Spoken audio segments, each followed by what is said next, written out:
5 months ago, my friend told me to watch One Piece.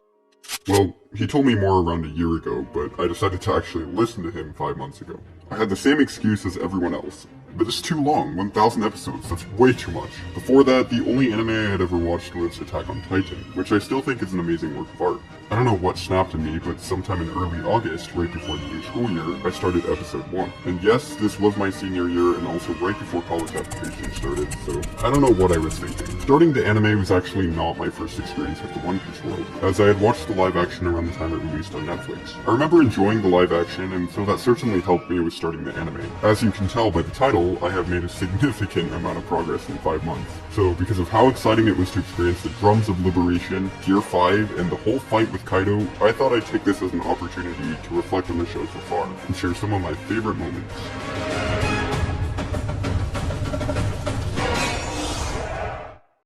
First off, I understand why I hear everyone praising the pre-time skip era. That era had so much charm to it. The overall chemistry with the crew never failed to make me laugh. Sanji and Zoro's bantering, Chopper and Luffy just being fun idiots, Robin being the quiet one but always listening and having fun with the group, and Frankie showing off his new inventions, Nami always charging everyone for money and being the skilled navigator she is, and Usopp, well...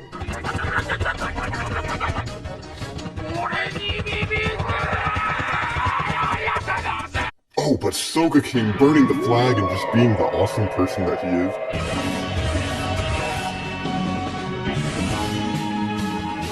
And we can't forget Brook with his YOS!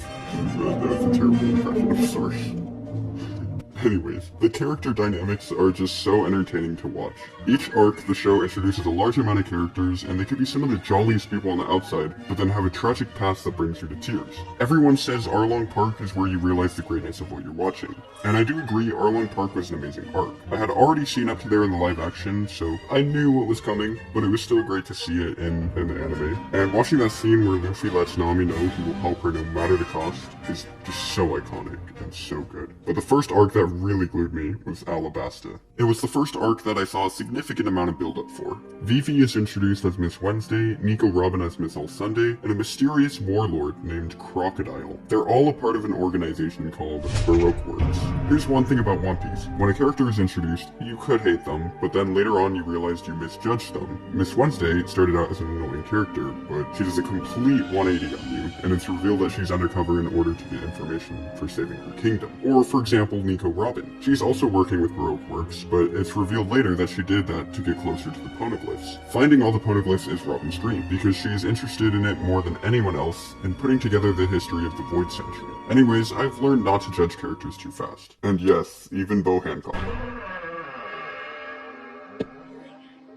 誰じゃ一体わらわの通り道に子猫を置いたのは Anyways, the Alabasta saga kept getting better, and I had so much respect for Vivi trying to go back and save her people from the warlord Crocodile. She could have just abandoned her people and went to some paradise island or something, but no, she went back to go free her people. The way Crocodile manipulated the people into hating their own king and got an uprising to occur against the royals shows how smart the snake was. When that music played when Luffy beat Crocodile, I got chills. The Straw Hats also quietly leaving to protect Vivi from being associated with them was such a good moment. I really wish she became a Straw Hat, but I understand her people needed her, and this was probably the better choice. This concept of a pirate taking over a country is reused a lot, but it never bothered me. Every time they do it, they make it interesting enough where it'll feel fresh and get you hooked. Luffy as a character has always been impulsive and fun. You can see again and again that he aims to set everyone free and give them the freedom that he has achieved. And I think that's what One Piece is about. It's not just some silly pirate adventure, but it's about resisting the cruelty of an unfair government and overpowering tyrants so that everyone has the chance to be free. The backstories are what I believe a fundamental core to One Piece. My personal favorite one so far has been Sanji's. After seeing Whole Cake, I was surprised and amazed. Going into the arc, I felt like,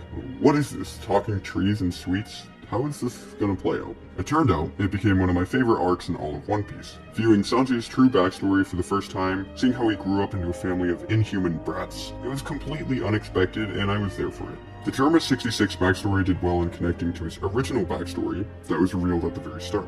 We know why he wants to cook. He cooked for his mom, the only person in his family who truly cared about him. And even though it was a plate of the most disgusting, dubious food, she ate it with the biggest smile. And a direct parallel to this moment was when Luffy eats Sanji's food after after starving himself until Sanji comes back. Sanji pushed away from his crew in Whole Cake, because he knew the Emperor of the Sea, Big Mom, would go after them if he hadn't accepted the marriage proposal. And he was also worried about Zeph, his true father figure. Pudding's betrayal absolutely destroyed me. I thought she was genuine about liking Sanji, and when it was revealed that it was all an act and she planned to kill him, I literally cried. At this point in the show, Sanji had no one. He left his crew for their protection, Germa 66 bullied him and he couldn't fight back in order to protect Zeft on Baratier, and the one person he thought cared for him turned out to be part of Big Mom's plot to kill Sanji and steal Germa's technology. Whole Cake cemented Sanji as one of my favorite characters, and Wano would also elaborate on that. Some other backstories that I felt are very strong are Nami's, Robin's, Chopper's, Brooks, Law's. I could go on. The point is, One Piece never fails to make an interesting backstory. I mean, they could even make one out of this guy who dresses up as a baby. Water 7 through Annie's lobby is something I just have to address. Starting this arc, we see the Straw Hats arrive at the City of Water. They're looking for a new crew member to be their shipwright. Following Skypiea, they had a lot of gold they could transfer into berries. We are introduced to many new characters this arc, and I honestly thought that Polly would be the one to join their crew. For some reason, I also wanted Kaku to join. I don't recall why. I actually cannot think of any reason now. Maybe it was his nose. Anyways, you learn about these new characters for a good amount of time. Lucci, the pigeon guy, seemed cool, and the vibes of this arc was nothing serious. Just a man running around in his underwear stealing money from the Straw Hats. What could possibly happen? My mind was absolutely blown when it turned out these characters that we had gotten to know were government agents and a part of a plot to kill Iceberg, the mayor of this town, and steal blueprints in order to make a weapon. Not to mention the mystery with Robin and how she was involved with CP9. Oh, and Usopp challenging his own captain to a duel because of a disagreement over their ship. Oh, and Frankie's backstory. Okay, Water 7 was a stacked arc, and it just got better as we went to Annie's lobby. Like I said earlier, backstories are tragic in One Piece. And this one was no different. We see Robin as a kid growing up on this island called O'Hara. It had hidden information that the rest of the world no longer remembers. The citizens are researching history from the Void Century, which is a mysterious time that no one can recall. It's a gap in history that almost seems like it was erased. The world government also doesn't want people to know about this time, and so they burnt down the entire island and murdered the citizens. It goes to show how the One Piece government is vicious and corrupt. I'm glad that our society doesn't have governments that hide information from their people.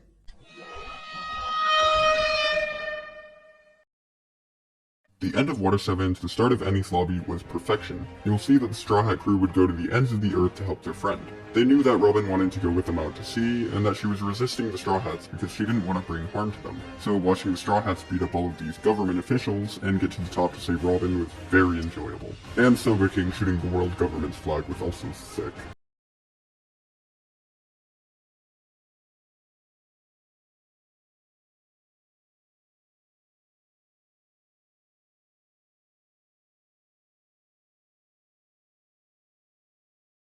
Wish Usopp could be like that. Also, rest in peace to the Going Merry. You truly were the GOAT. Pun intended. I should not be doing that. I'm about to end this man's whole career. One Piece deals with some serious themes like slavery and racism. We see this with the Celestial Dragons having slaves and thinking poorly of people like the Fishmen. The Celestial Dragons are some of the most disgusting creatures, and I cannot consider them human. So seeing Luffy sock that Celestial Dragon in the Sabaody arc was very satisfying. He doesn't care about the risk of his actions. When he knows something is wrong, he'll show that. Also, the reoccurring joke of Zoro being lost kept getting funnier. Sabaody is where we're introduced to the worst generation of pirates, such as Law, Kid, Beji, Hawkins, and it's also where we realize that Luffy and his crew are hella weak.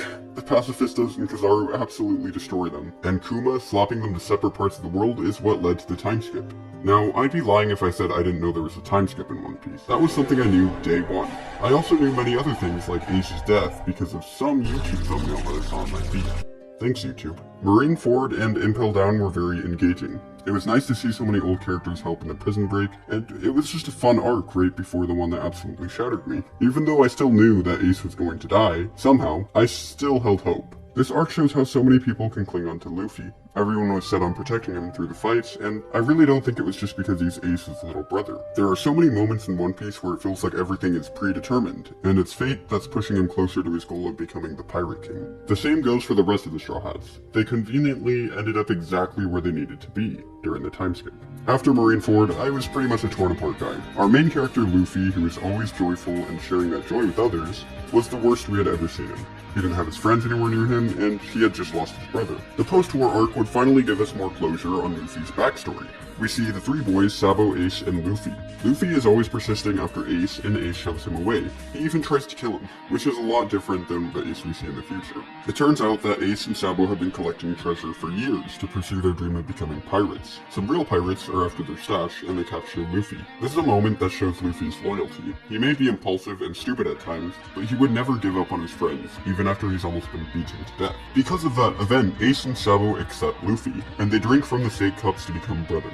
Luffy and Ace don't have their father figures around them, so they stay with Don Don. Sabo has his real family living in the rich city of Goa. He ran away from his home because he saw the rich people in his kingdom for who they truly were. Jerks who don't give a damn about the poor and think of themselves as superior. Sabo didn't want that lifestyle, and he much preferred an adventurous life with Luffy and Ace. So when Sabo was taken back to his family against his will, and found out about their plan to torch the Grey Terminal where some people live, you can tell he wasn't happy. Around this time is actually where he ran into the revolutionary Dragon, who is Luffy's father. This moment would set up his future as a commander of the revolutionary army. When Sabo got blown up by a celestial dragon, it just made me hate them more. Keep in mind, at this point, we had also just lost Ace, so it hits you right in the gut when you realize Luffy has lost all his brothers. Although, after this, I looked up Sabo's death scene to rewatch it, and I was surprised to see he wasn't dead. So yeah, that spoiler was probably my fault. Now, I don't plan for this video to be too long, as I realize you all have lives and probably don't want to listen to me yap about the show for hours upon hours. And if I were to cover every single thing about One Piece, it would take that long. So I'm going to skip through some things and quickly summarize what I felt. Brook's backstory. I wanted to give that skeleton just the biggest hug. After seeing how he's alone for so many years and couldn't even step in the sunlight, that was heartbreaking. I also really hope he sees Lagoon one day. Trafalgar G. Law. This guy is built different, and his Devil Fruit ability is OP. It was very sad to see Corazon die in the action of protecting him, and I think it's one of the better backstories. Fishman Island was an overhated arc. I thought Ottoheim with her goal to unite fishmen and humans together was very likable, and I hated Hody for killing her and blaming it on the humans to keep Ottoheim's dream from becoming a reality. I should also take the chance to mention this, but I have been mostly watching the One Piece version. I watched the original from episode 1 all the way through Skypiea, and then I switched to One Piece. So my experience with pacing was definitely a lot better than most other people, especially in arcs like Dressrosa and Wano. Speaking of Wano, it's time to talk about this magnificent arc. After all, you probably clicked this video thinking it was just my thoughts on Gear 5. Well, I hope you were pleasantly surprised that it would be more than that. In the anime, Wano is around 200 episodes, and One Piece, which is what I watched, is condensed into 88 episodes. Before starting Wano, I was told different things. Wano is peak, it's the best, or Wano is actually really boring. So I was definitely both afraid and excited going into this arc. The build-up to Wano started all the way back at Punk Hazard, which was a long time ago. We were introduced to Kinemon and Momonosuke, but we didn't know their full story. We also learned about the Smile Fruits, which then connected to the destruction of the Smile Factory in Dressrosa, and then also ties into Wano. The world in One Piece is always growing, with things tying back into things we saw hundreds of episodes ago. One example of this would be Brook and Laboon. When we first met Laboon, Crocus talks about an old pirate group that Laboon was waiting for. Skip a few hundred episodes and we learn what he was talking about. He was talking about Brook and his crew. Anyways, back to Wano. Wano is separated into 3 parts and takes on a completely different tone than the anime has done before. There is new music, the visuals are upgraded, and it just feels new and refreshing. Zoro has become a fugitive there because he was framed for killing other samurai. Now, I don't know why, but I don't remember the outcome of this. From what I remember, he killed the true killer, but I feel like him being wanted for framed murder disappeared later in the arc. I guess everyone was so concerned with what was happening regarding Kaido. Robin, Frankie, Usopp, and Zoro got to Wano way before the rest of the Straw Hats because they didn't join Luffy going to Whole Cake. So they had already settled into the country, participating in the job that Kinemon assigned to them. The first act is really just a setup for the big payoff later, and I think it does that very well. We learn that the people of Wano are hungry and cannot get clean water from their river because of the toxins that come from Kaido's factories. There are prison camps where prisoners' spirits are broken and they have to work for food. It's not the ideal country one would want to live in. Now, like I said, Kinemon had not explained all the details of the story yet. They go up to the old castle of Odin and see Kinemon, Raizo, and Momonosuke's graves. Kinemon explains that they come from Wano 20 years ago and that they travel to the future. My reaction to this was exactly the same as Luffy's. Huh? What do you mean? You came from the past? I've seen this guy through 5 different arcs now, and we're just learning about this now. My mind was absolutely blown for this moment. There are many spoilers that I've seen, and this was not one of them. It's explained that after a great tragedy, Odin's wife had a devil fruit ability to take Kinemon and the rest of the Red Scabbards 20 years into the future. After they had gone, she made a prophecy to all the people of Wano, predicting that the Red Scabbards would come 20 years from now to liberate Wano from Kaido and Orochi's rule. So after hearing that, it all made sense. Kinemon would go recruit help for the upcoming revolution against Kaido, and that's how he met Luffy and his crew on Punk Hazard. The first fight with Kaido was awesome, and I was very scared for the Straw Hat crew's safety. Luckily, Shinobu was able to save them. Luffy, however, was not so lucky, and he was taken to a prison to have his spirit broken. But this is Luffy we're talking about. He'll never get his spirit broken. Unless the Vice Admiral punches a hole through his brother's chest again.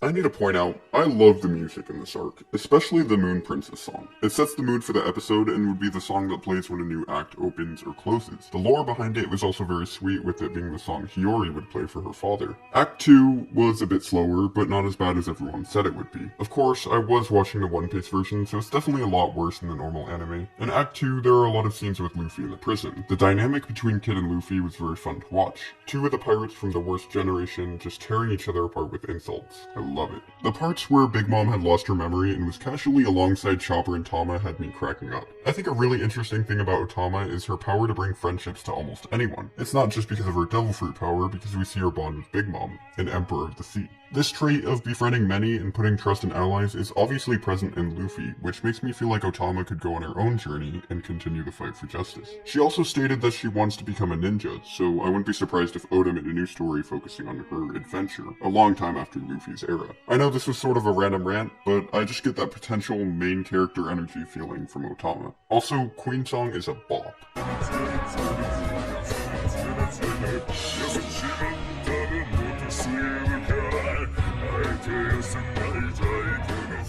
We continuously see the effect that Kaido has on the country of Wano. The failed smile fruits are given to the residents of Ebisu. The people were very hungry, so of course they would eat them. Because of the smile fruit, the people of Ebisu town were not able to cry and could only laugh. So when Toko was laughing when her dad died, it really meant she was devastated, but was physically unable to show it on her face. There was absolutely no reason for Kaido and Orochi to do this. It was just plain cruelty, and they wanted the people of Wano to suffer. Yasui sacrificed himself to convey a message to the band of rebels. He altered the symbol to show a different meeting point for the rebels, and he lied saying he organized this as a prank. I'm gonna be honest, I really thought they would just bring this character back like they always do, but this time he actually died. And that made this story feel more realistic and tragic. Even Pedro sacrificed himself so the Straw Hats could get out of Whole Cake. And that wasn't a fake out either. It felt like the plot armor of One Piece started to wear off a little bit. I also thought Zoro's new sword, Enma, is broken. If he can't defeat Mihawk right now, I can't imagine what he has to do to improve more. Act 3 is a big one. In fact, I was glued to the screen for this entire arc. Wano Act 2 may have had a slower pace, but honestly that was probably needed in order to increase the payoff of Act 3. Because let me tell you, Act 3 delivered. The reason I think this is because we started with Odin's backstory. And you already know, when there's a backstory in One Piece, you gotta whip out that popcorn and hot chocolate and french fries and cakes. And Odin's backstory is possibly the longest one I've seen so far, but it has so much information packed into it. Not only do we get to see the origin of the Red Scabbards, but we also see key eventful people like Whitebeard and Roger. You can tell immediately there's a difference in the present Wano to the Wano that's in the backstory. The old Wano is the most peaceful country, especially because it's enclosed from the outside world. And the present Wano, I found Kinemon's arc interesting because he started out as a thief, and not a very respectable man. But after he meets Kozuki Odin, he completely changes his lifestyle and aims to protect him. Odin's sea adventure with the Whitebeard pirates was a journey I didn't expect. And knowing that Odin begged to be on the crew, but then abandoned his chance to prove himself worthy for a woman in trouble, it just shows you everything you need to know about Odin. He cares about others. He puts others before himself. When Odin returned back to Wano, the country was in complete chaos. I can't say this enough, but I think what made Wano such a good arc was the constant reminder that this battle had been delayed for 20 years. It's up to the retainers of Odin and Luffy's crew, and all the people of Wano to come together and kick some dragon butt. Odin sacrificed so much. His naked dances in the street brought shame to his name, but he did it so Kaido and Orochi wouldn't kidnap citizens, and so that they would leave Wano in 5 years' time. That had been a lie, and they never planned to leave Wano, which made Odin's dances in the street have no purpose. Finally, Odin is sentenced to die in a boiling pot, and he does one more selfless thing. He agrees that if his retainers survive in the boiling pot with him,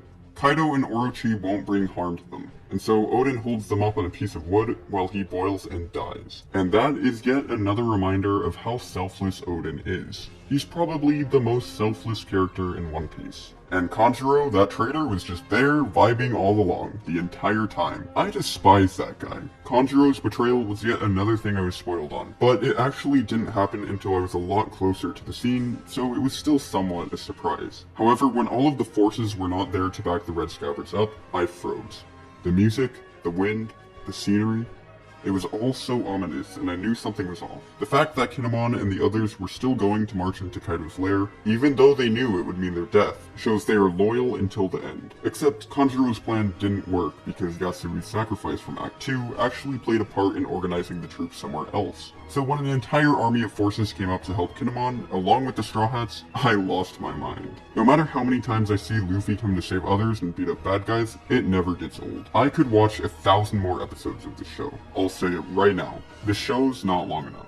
If you told me 5 months ago that I would be saying things like this, I would tell you to get your brain checked. But here we are with me saying things like this. Some other things I'll point out before we reach the end. Yamato. She's a fun character on the outside when you first meet her, and she seems to befriend the Straw Hats very quickly. But when you look deeper and see how she's been treated by her father, and how she has been isolated on Wano, not able to leave, you can see she really just needs a good friend. Ace was like that to her, and now Luffy is there to help free her. Robin's fight reinforces what Enies Lobby taught us. After the Straw Hats went to achieve what she thought was impossible, to save her, she put all of her trust in them. And so when Sanji calls for help, that's not him giving up Robin to the enemy, it's him putting his trust in her. And that's something Black Maria would never understand, because she doesn't have a pirate crew as great as the Straw Hats. Robin's new form in that fight was unexpected, but they don't call her the Devil Child for nothing. Earlier in the video, I said Sanji has a moment in Wano that elaborates on what Whole Cake did. Whole Cake showed Sanji's hate for Germa, but also compassion because he still saved them. In Wano, we see him start to become what he fears most. Because of the Germa suit he used, he begins to lose his humanity. He hits a woman, which is something totally against Sanji's values. For one, he never uses his hands for violence, and two, he would never harm a woman. So Sanji destroying the Germa technology and making sure not to lose sight of himself for power fully cemented him as my favorite character. It also turns out he never hit a woman and it was just Queen, but the thought was still there. The King vs. Zoro fight was something I was not ready to see. The visuals were incredible and something like I had never seen before. I liked how there was a strategy for beating King. At first it seemed that King was indestructible and had no weak points, but the idea that Zoro could only strike when the flame disappears was a clever way to design the fight. Lastly, before I get into the fights with Kaido, I have a couple more moments I want to mention. Nami is insanely brave. There are 2 times this arc where she stands up for Luffy in positions that could cost her her life. She refuses to say Luffy will never become the Pirate King because she truly believes in him, and will not slander Luffy's name for her benefit. One braver part is where she stands up to Kaido and even insults him. I respect Nami's character so much after this arc. The fight with Kaido, Big Mom, and the Worst Generation plus Zoro was an epic fight to see. For one, the original One Piece theme kicked in, and Luffy was able to knock down Kaido. Law and Kid's strategy of trapping Zeus in a box of metal and sending Big Mom down happened so fast, but it was just straight up aura. Law and Kid fighting Big Mom. It was 100% Trafalgar that did the damage to Big Mom. His anesthesia move is for sure what did the trick, but it's impressive that they were both able to work together and defeat an Emperor. And unlike how most end results of a fight go, we actually see Big Mom fall into lava, and there's no coming back from that. If she or Kaido comes back, I'm rioting. I also should say Momonosuke's arc has been perfect. Luffy has taught him throughout the show to take charge and stand up for himself. He may be a kid, but he lives with the blood of Odin and has a duty to the citizens of Wano. Momo has proved his worth and convinced the people to fight against Kaido's forces. We saw him go from a scared little boy to the future leader of Wano. And Momo's transformation at the end shows how dedicated he really is to putting an end to Kaido. Now let's get on to what you all have been waiting for. I've known about a white Luffy for a while now, and I knew he was going to acquire this white hair somehow and somewhere, but I was not ready for Gear 5. After what seemed like a crushing defeat, Zunisha comes out of nowhere and the drums of liberation are heard. Joy Boy has returned. Joy Boy's name has been sprinkled out little by little. I think I remember he was mentioned in the poneglyphs somewhere, but if I'm being honest, I can't remember the exact origin. A plot twist that absolutely shocked me was the awakening of Luffy's devil fruit. His devil fruit was never just a normal devil fruit, but it was a mythical zone type that the world government has wanted for so long. This to me just turned everything around. It posed new questions like, why didn't the world government send all of their forces towards Luffy when they first heard about him? My friend actually answered this the other day, saying that it would draw too much attention and possibly reveal info about the Void Century, which we already know the government doesn't want to share. So Luffy was basically a god now, or as like the world government said, he's the sun god Nika. I think the best explanation to why this happened now is Luffy was pushed to his limits. He had never engaged in a battle as draining as this one, and that is what triggered his awakening and the presence of Joy Boy living on in him. Or something like that. I haven't put everything together yet. The point was, Luffy was here for the reason of freeing Wano from Kaido's thumb, just like he had done countless times. And this fight was the goofiest thing I had ever seen, and I mean this in a good way. It was hilarious to see Luffy toss Kaido around like he was a garden snake. The big, strong emperor of the sea who had ruled over Wano for 20 years could not match the sun god Nika's power. At this point, it was just satisfying to watch Luffy toy with Kaido until he defeated him. I honestly wish that Gear 5 was a bit of a longer fight, but I know it'll appear again sometime. So One Piece. My final take before I end it off. The show has surprised me again and again. The backstories have torn me apart again and again. It's a show that everyone should try, and if they truly don't like it after giving it a good chance, I guess it's just not for them. My journey with this story has been a roller coaster of emotions, and there's been plenty of comedy and feel-good moments, and a lot of tragic moments. A lot of times it almost feels like you were a part of the Straw Hat crew. You're going on these adventures with the crew, uncovering the world as you go. The mystery is there, waiting to be uncovered, and I'm very excited to experience Egghead and onwards. I've seen the first few episodes of Egghead, and there's some crazy stuff that happens, but I won't go into that here because this was specifically meant to go over things before Gear 5, and I don't want to spoil it for anyone in case they haven't reached there yet. I'm sorry if this video didn't address everything you thought it would. There is a lot I left out, and I realized that. I mean, how could I leave out that Katakari fight of Speak? I don't even know if I'm saying his name right, but I'll just say the Mochi Man. But if I try to cover everything I've watched so far, this video would be like a 2-hour video, and I already have enough images stocked up in my computer from this. But anyways, I'd like to say thank you to my friend who told me to start this journey 5 months ago. I do not regret it. After I'm fully caught up on the show, you gotta recommend some more good shows because it's 2 for 2 now. I mean, first we had Attack on Titan and now One Piece. They're both banger shows. Also watch Arcane. Stop avoiding it. You can't avoid it. And to you all in the audience, I hope you found some enjoyment in looking back through the arcs of One Piece with me. I had a lot of fun making this video, and I honestly just wanted an excuse to yap about One Piece here. Thank you to everyone who has watched to the end, and not skipped to the end. No, I'm kidding. I don't care if you skip to the end or not. As long as you find the parts that you enjoy, that's great. But seriously, thank you all so much for the support recently, and I'll see y'all in the next video.